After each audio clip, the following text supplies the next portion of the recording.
Halo, bertemu kembali dengan saya Berniadi Mubala. Pada video kali ini kita akan melanjutkan pembahasan tentang perpindahan panas dan kita akan membahas tentang proses konveksi. Nah, eh, kita akan mengawali pembahasan tentang perpindahan panas konveksi ini dengan membahas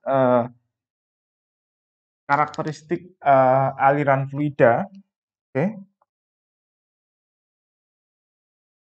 utamanya tentang konsep lapisan batas.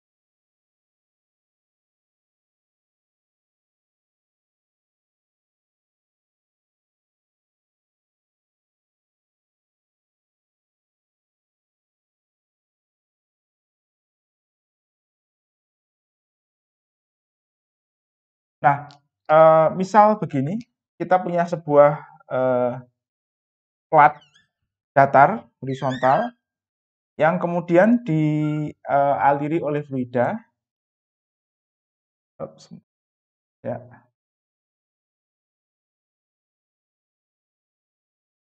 dengan kecepatan sebesar U tak hingga. Oke. Nah, ketika fluida ini melewati plat, gitu ya, karena platnya diam, maka di titik tepat di atas plat, di mana fluida bersentuhan dengan plat, maka kecepatan fluida ini akan sama dengan kecepatan plat, yaitu diam, atau sama dengan 0.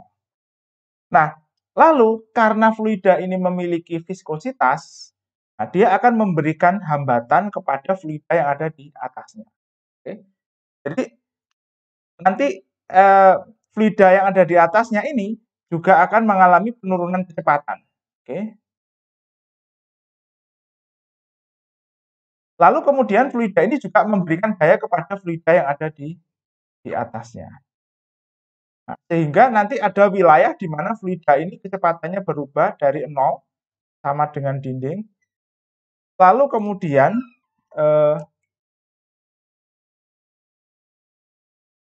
fluida di atasnya lagi dia sudah seragam sama ketika dia mengalir masuk ke atas plat. Jadi di atas ini sama dengan U hingga. Nah, wilayah yang dipengaruhi oleh efek viskositas ini makin lama akan makin berkembang. Oke. Jadi wilayah yang dipengaruhi oleh nah,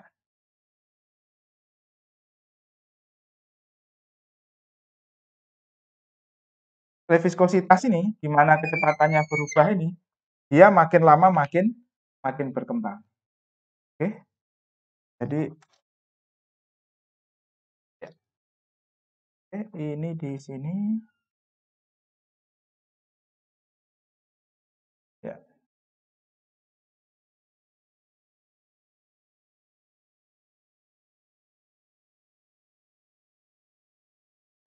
Makin lama ini makin berkembang dan makin tebal. Oke. Nah, di atas ini seolah-olah viskositas ini tidak memiliki efek karena kecepatannya masih seragam. Oke. Di sini. Oke. Berarti ini segini ya. Ya, ke sana.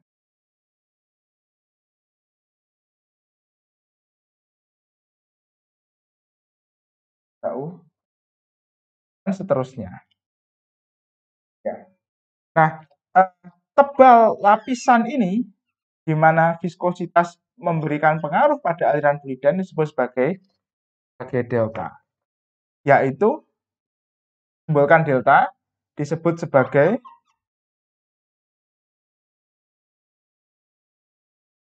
lapisan batas atau velocity boundary layer.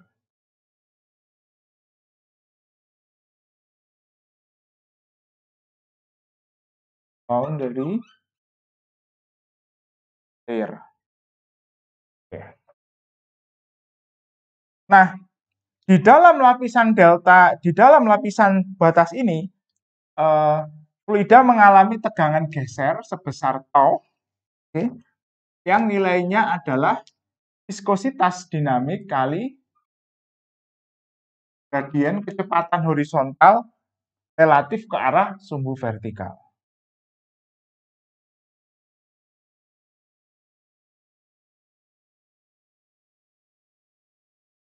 Nah, delta sendiri itu adalah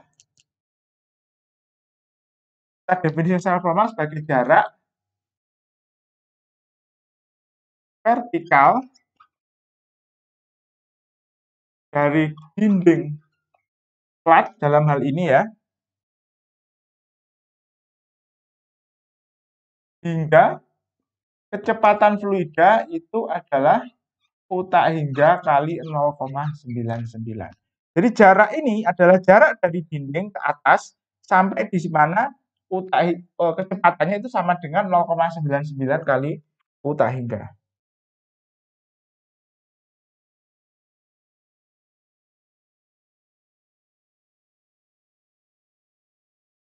Nah, agar kita bisa mencirikan besarnya tegangan geser ini. Jadi kalau kita lihat ini nanti tegangan geser yang paling besar itu adalah yang ada tepat di atas permukaan plat datar ini. Karena ke sini ini kecepatannya makin lama makin seragam. Jadi terbesar ini nanti adalah tegangan geser di dalam permukaan ini. Nah, tegangan geser di dalam permukaan ini sama ya. Ini DU per DY ini pada Y sama dengan 0. Nah, agar kita bisa mencirikan TS ini, tegangan geser di dinding ini berdasarkan U tak hingga, maka kita gunakan parameter tak berdimensi namanya CF, okay, yang didefinisikan sebagai tegangan geser di dinding tengah rho U tak hingga kuadrat. Ini disebut sebagai koefisien gesek atau friction koefisien. Oke. Nah, selain lapisan batas kecepatan, ada juga yang dinamakan dengan lapisan batas thermal. Jadi sama juga seperti ini. Kalau kita punya plat datar, ya, lalu kemudian fluida mengalir masuk dengan temperatur seragam, besarnya katakanlah segini ya. Ini kita namakan theta hingga. Maka dia nanti akan mengalami pembentukan lapisan batas thermal yang tebalnya juga berkembang seperti ini. Nah, di mana jadi kalau ini kita ambil di sini, katakanlah di bawah ini adalah temperatur permukaan fluida PS. Ya, ini seperti ini dia. Ini untuk kasus TS lebih dari theta hingga. Jadi akan terjadi variasi seperti ini dan tebal ini adalah daerah di mana temperaturnya ini berubah. Inilah yang disebut dengan lapisan batas thermal.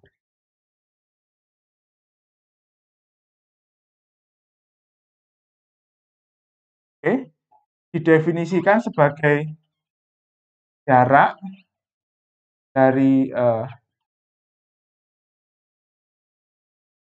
permukaan platnya ini atau permukaan dinding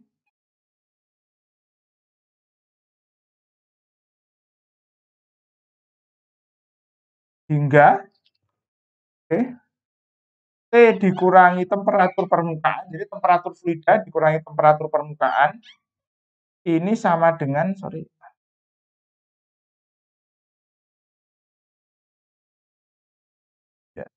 nah ini,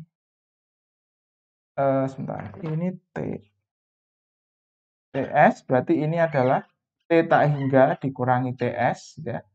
Ini sama dengan 0,99.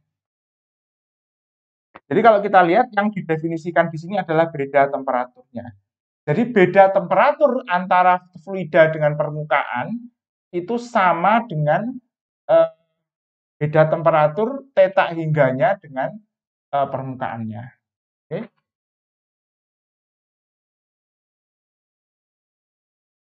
Nah, eh,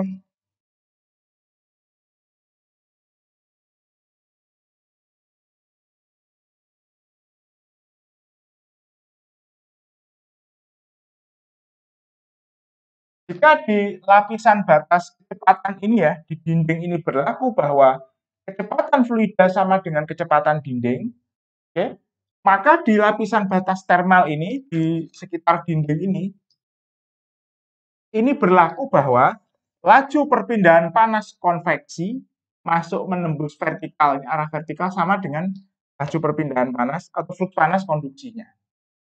Oke, jadi di dinding ini berlaku bahwa Q, oke, eh, konduksi itu sama dengan Q konveksi. Jadi flux panas yang menembus dinding ini secara vertikal itu nanti sama.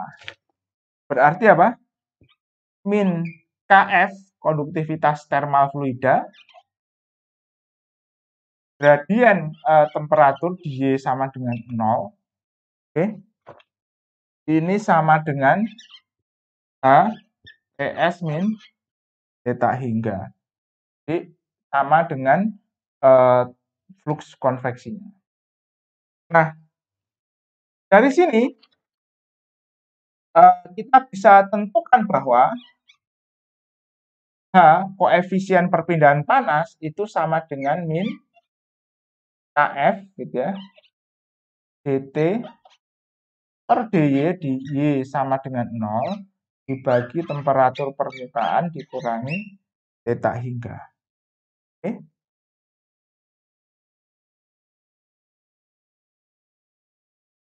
Nah, jadi dari sini kita bisa mendapatkan ekspresi atau formula untuk koefisien perpindahan panas. Nah, kalau kita lihat di sini Kf ini adalah sifat fluida, ya. Lalu Ts ini kita anggap konstan ya untuk plat datar seperti ini. Oke. Theta hingga juga konstan, jadi H ini nanti tergantung pada gradien temperatur fluida tepat di permukaan plat. Yang menentukan itu adalah ini. Karena yang lain merupakan sifat atau parameter yang relatif konstan.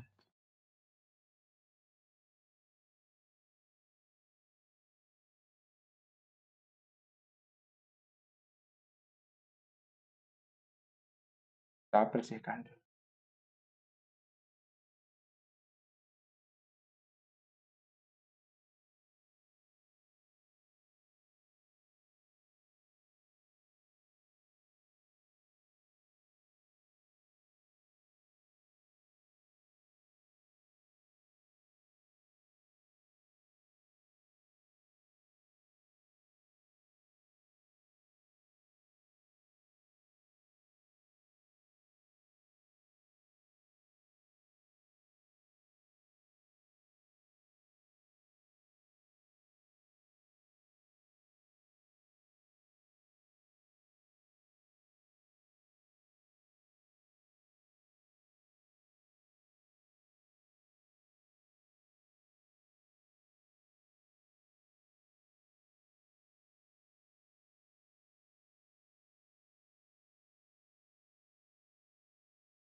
Nah, Next kita akan membahas tentang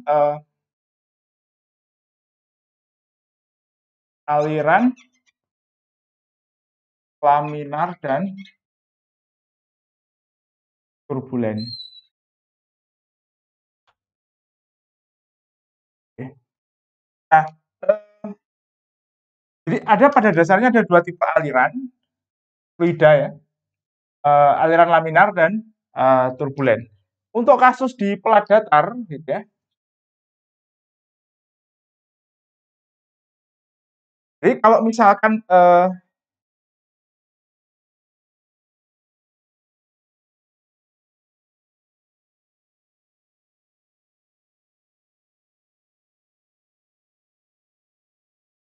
kita punya pelat seperti ini, oke.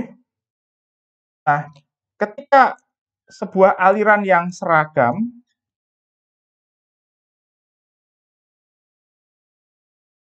kecepatannya U tak hingga masuk ke dalam plat, lalu kemudian nanti di sini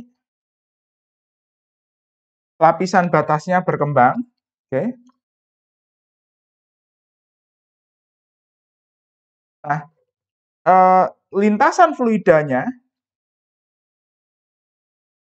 itu di sini nanti alirannya itu masih teratur. Jadi dia nanti masih teratur membentuk garis lurus seperti ini. Nanti pada suatu titik, ya, pada suatu titik keteraturan ini akan hilang. Jadi nanti lapisan batasnya berkembang drastis, gitu ya, tebalnya naik. Lalu aliran di sini akan menjadi tidak beraturan, bergelombang, lalu kemudian membentuk pusaran-pusaran seperti ini. Oke. Nah, wilayah yang alirannya teratur ini yang disebut wilayah aliran laminar. Oke. Ketika dia alirannya seperti ini bergelombang, gitu ya, lintasan partikel fluidanya itu bergelombang, tidak lagi lurus. Inilah wilayah transisi. Dan ini ke sana ketika aliran itu membentuk pusaran-pusaran seperti ini, inilah wilayah aliran. Oke. Nah, meskipun ini secara umum dia mengalir seperti ini ya, dia membentuk eddies atau pusaran, ini istilahnya itu eddy gitu ya. Nah, jauh di bawah ini, di dekat dengan dinding, gitu ya, dekat dengan dinding, ini alirannya masih laminar. Oke. Ini yang kemudian disebut sebagai viscous sublayer. Oke. Nah, demikian pula nanti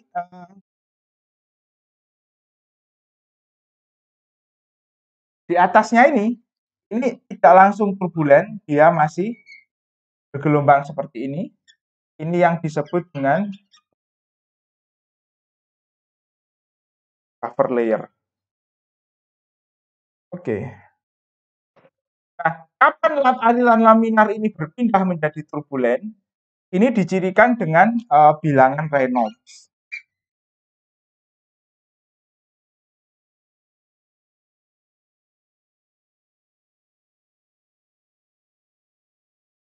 Oke.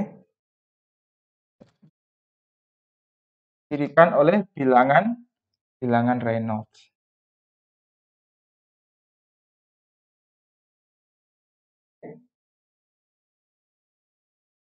Atau kita sebut REX.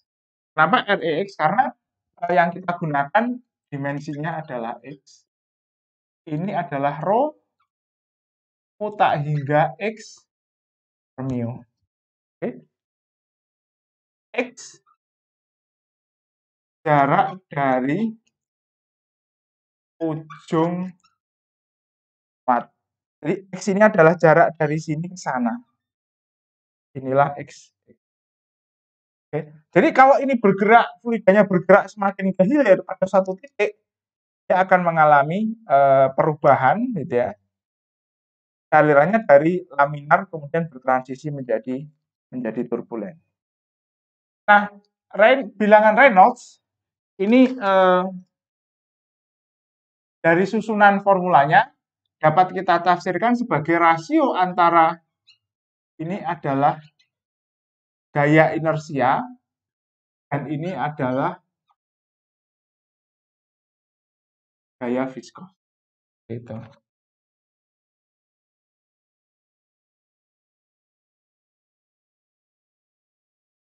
Nah, gaya inersianya apa? Gaya inersianya Fi, okay, ini kurang lebih ekivalen dengan V kuadrat per L. Gaya viskosnya kurang lebih ekivalen dengan mu per rho PL kuadrat. Oke. Atau ini adalah U tak hingga. Nah, kalau ini kita rasio, oke, nanti ini L-nya hilang, U tak hingga kuadratnya tinggal 1, oke. Ini rho. Jadi ini kita peroleh rho U tak hingga L per mu. Oke.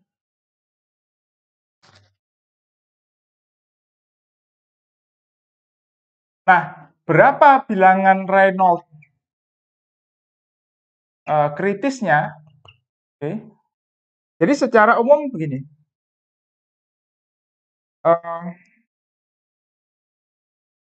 Perpindahan dari laminar ke turbulen ini mulai RE 10 pangkat 5, lalu sampai 5 kali, 3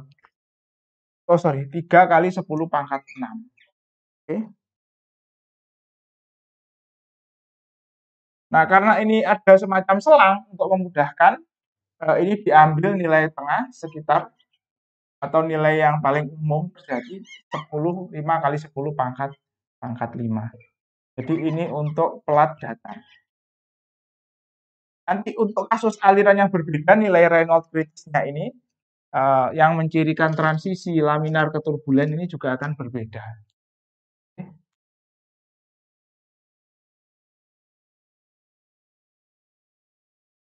Ini laminar ke turbulen.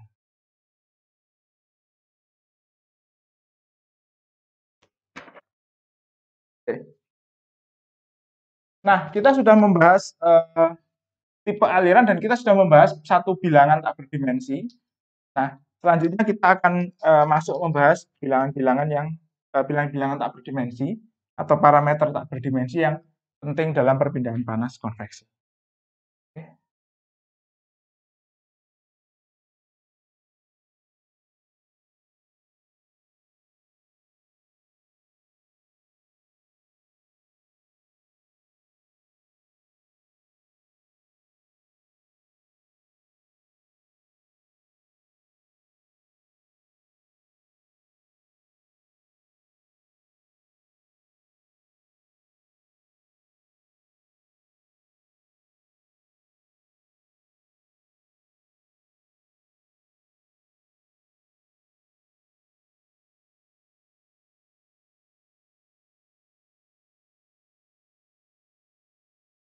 Parameter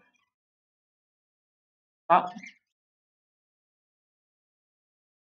berdimensi yang penting dalam konveksi. Oke. Nah, yang pertama tadi kita sudah bahas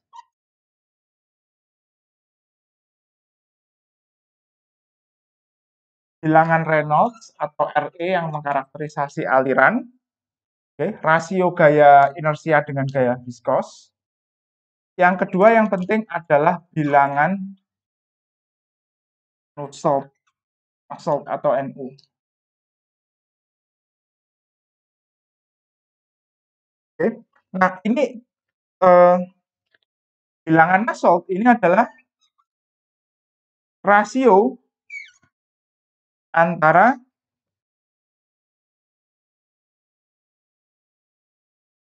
konveksi dengan konduksi, gitu ya, yang terjadi di dalam lapisan batas.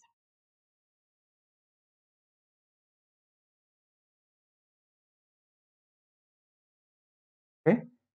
Nah, ini didefinisikan sebagai H LC panjang karakteristik dibagi KF. KF adalah konduktivitas termal fluida. Oke. Nah, kalau tadi formula H kita substitusikan ke dalamnya, oke, kita bisa peroleh bahwa Nusselt number-nya ini adalah misalkan ini LC per KF, hanya tadi adalah min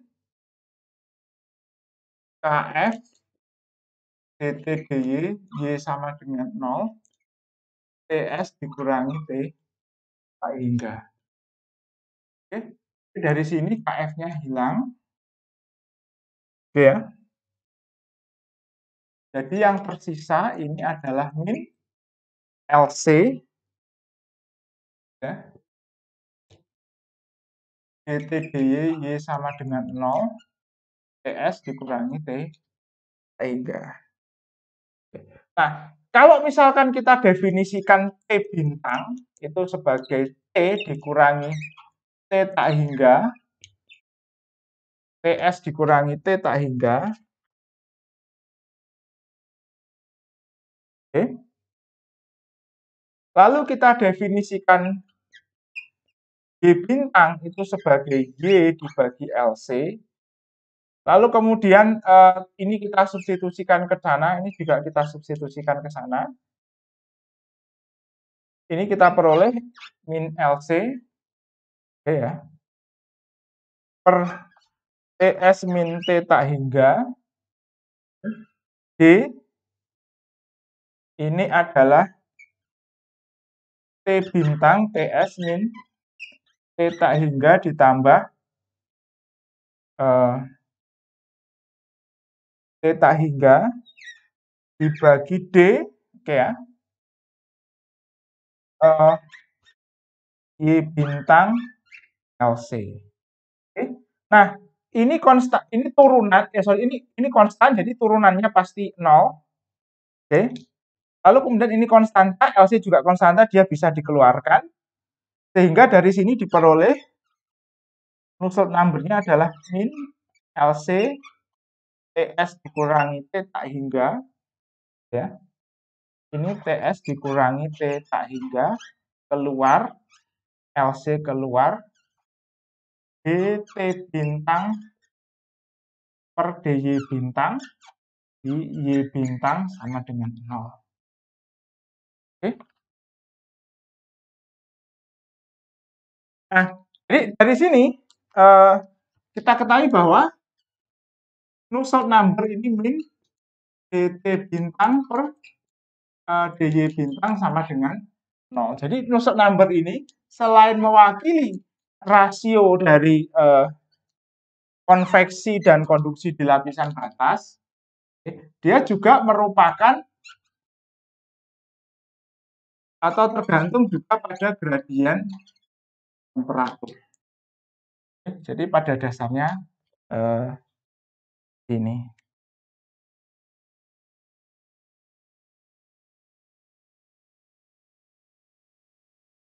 Di permukaan perpindahan panas.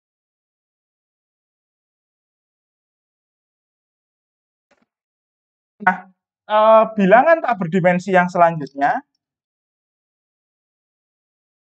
yang ketiga,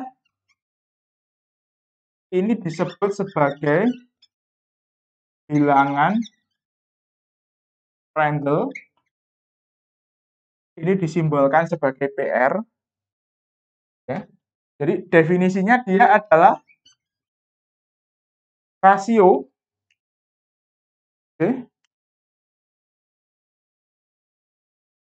difusi momentum fluida dibagi dengan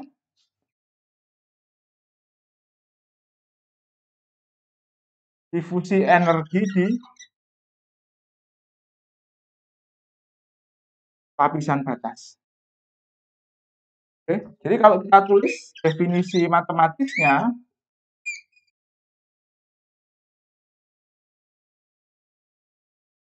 oke, ini adalah nu dibagi dengan alfa.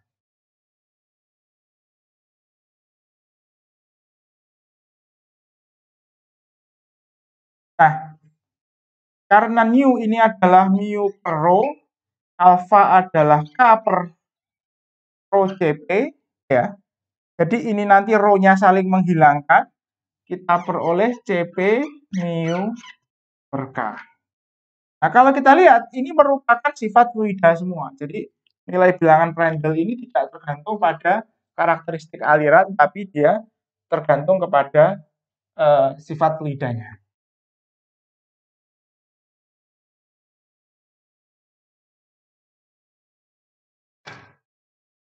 Oke.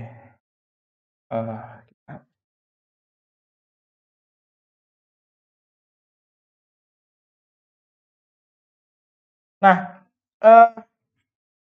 jadi karena di dalam lapisan batas tadi, difusi momentum itu tergantung pada tebal lapisan batas termal, difusi energinya atau perpindahan panasnya tergantung pada tebal lapisan batas, yang ini tergantung pada tebal lapisan batas kecepatan, ini tergantung pada tebal lapisan batas termal, maka bilangan Prandtl ini sering juga dianggap sebagai rasio dari tebal lapisan batas kecepatan dengan lapisan batas termal. Oke. Jadi kalau kita dapatkan suatu fluida itu bilangan Prandtl-nya jauh lebih kecil daripada 1, artinya difusi momentum ini jauh lebih kecil gitu ya dibandingkan dengan difusi energi. Lalu deltanya itu juga jauh lebih kecil dibandingkan delta T. Kalau ini kurang lebih 1, berarti difusi momentum kurang lebih sama dengan difusi energi lajunya. Lalu delta ini kurang lebih sama dengan delta T. Nah, sebaliknya kalau ini jauh lebih besar dari 1, berarti difusi momentum jauh lebih dominan dibandingkan difusi energi. Delta ini juga jauh lebih dominan dibandingkan T.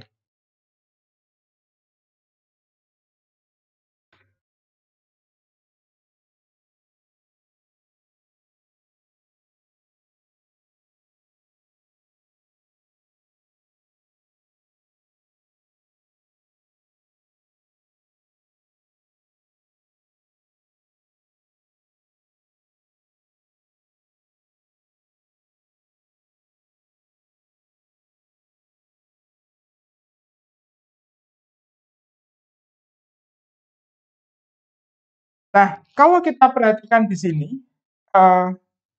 jadi kalau misalkan bilangan Prandtl ini agar supaya dia nilainya besar, ya, berarti apa? Either viskositasnya besar atau CP-nya besar atau kedua-duanya, lalu K-nya relatif lebih kecil dibandingkan keduanya. Kalau CP besar artinya apa? Fluida tersebut susah naik temperaturnya. Dia butuh lebih banyak energi panas untuk naik temperaturnya. Lalu kalau viskositasnya besar berarti apa? Dia lebih susah mengalir daripada yang viskositasnya kecil. Oke? Jadi kalau bilangan Prandtl-nya besar itu cirinya seperti itu. Kalau bilangan Prandtl-nya kecil berarti K-nya relatif jauh lebih besar dibandingkan kedua perkalian dari CP dan mu. Artinya dia lebih mudah mengalirkan atau mentransportasikan panas daripada dia menyimpan panas seperti itu. Oke. Nah, ini contoh beberapa nilai bilangan Prandtl. Misalkan untuk logam cair itu PR-nya antara 0,04 sampai 0,3. Jadi dia jauh lebih kecil daripada 1. Difusi momentumnya kalah daripada difusi energi. Di sisi lain, cairan organik seperti gliserin ini, dia ininya 2000 sampai 100.000, berarti difusi momentum lebih dominan. Nah, untuk gas ini kurang lebih antara 0,7 sampai 1,0. Jadi kurang lebih seimbang seperti ini.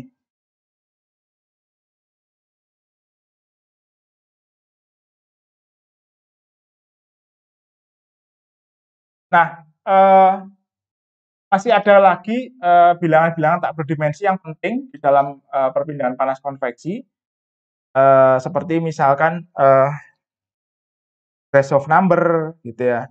Lalu kemudian ada Stanton number, Weber number, Peclet number, tapi kita tidak akan bahas saat ini, kita akan bahas ketika kita nanti menggunakan parameter-parameter tak berdimensi tersebut.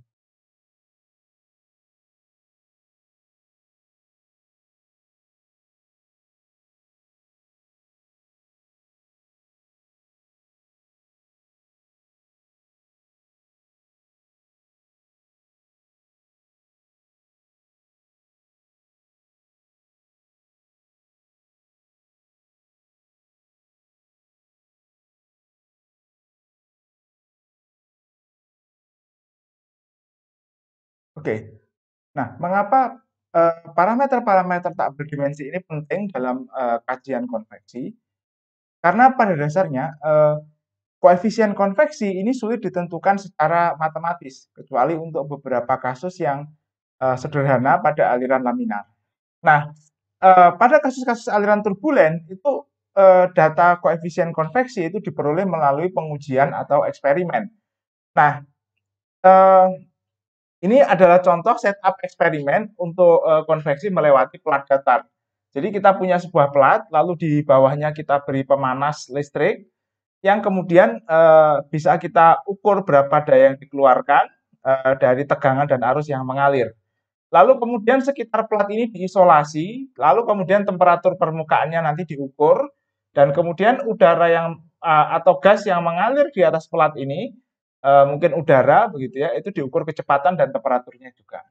Oke. Nah, dengan demikian nanti kita bisa memperoleh data hasil pengukuran berupa daya atau laju perpindahan panas yang sama dengan daya yang dikeluarkan oleh pemanasnya, lalu temperatur permukaan, laju aliran udara, dan temperatur udaranya. Nah, kalau data ini disajikan dalam bentuk seperti ini katakanlah keberlakuannya itu kurang universal, kurang umum gitu. Data ini nanti hanya bisa kita gunakan untuk membandingkan kasus yang sama. Sulit untuk kalau kita punya kasus yang lain. Nah, agar data ini bisa kita manfaatkan untuk melakukan analisis perkonveksi pada kasus-kasus yang mirip, gitu ya. Data ini kemudian diolah dan dipresentasikan dalam bentuk parameter tak berdimensi. Yaitu nanti misalkan dari U tak hingga, lalu dari panjang dan ukuran pelatnya kita bisa tentukan bilangan Reynolds-nya. Lalu kemudian kita tentukan bilangan Prandtl-nya. Lalu kemudian kita tentukan bilangan Nusselt-nya dari gradien temperatur misalkan yang ada di permukaan pelat. Oke. Nah, jadi kemudian nanti ini kita olah, gitu ya, kita lakukan proses regresi. Misalkan kita coba kita cocokkan dengan kurva yang bentuk persamaannya seperti ini. Misalkan bilangan Nusselt rata-rata sama dengan C, ini sebuah koefisien, kali bilangan Reynolds pangkat M, kali bilangan Prandtl pangkat N. Nah, kita masih belum tahu nih C, M, dan N-nya ini kemudian kita tentukan menggunakan proses regresi seperti ini. Oke. Jadi kalau kita plot kemudian ini log NU, log Nusselt number rata-rata, log bilangan Reynolds, nah biasanya nanti kurvanya akan membentuk garis lurus nih untuk satu bilangan Prandtl yang sama. Dan nanti kemudian ini bisa kita kumpulkan gitu ya, sehingga kita dapatkan dan kita hitung tentukan nilai M, N, dan C-nya. Nah, dengan demikian nanti kita bisa memperoleh korelasi antara koefisien konveksi dengan bilangan Reynolds dan bilangan Prandtl. Nah, bilangan Reynolds ini nanti mencirikan aliran fluida yang mengalir, dan bilangan Prandtl ini mencirikan sifat-sifat fluida yang mengalir begitu. Nah, karena bilangan Nusselt ini adalah H kali L dibagi K fluida, jadi nanti hanya ini bisa kita tentukan dan kemudian kita bisa analisis proses atau kasus perpindahan panas yang mirip dengan kasus yang kita uji selama nilai dari parameter-parameter tak berdimensi ini sama atau berada di dalam jangkauan variasi parameter yang dilakukan dalam proses eksperimen. Oke. Jadi ini arti penting dari parameter tak berdimensi. Selanjutnya kita akan bahas tentang konveksi eksternal.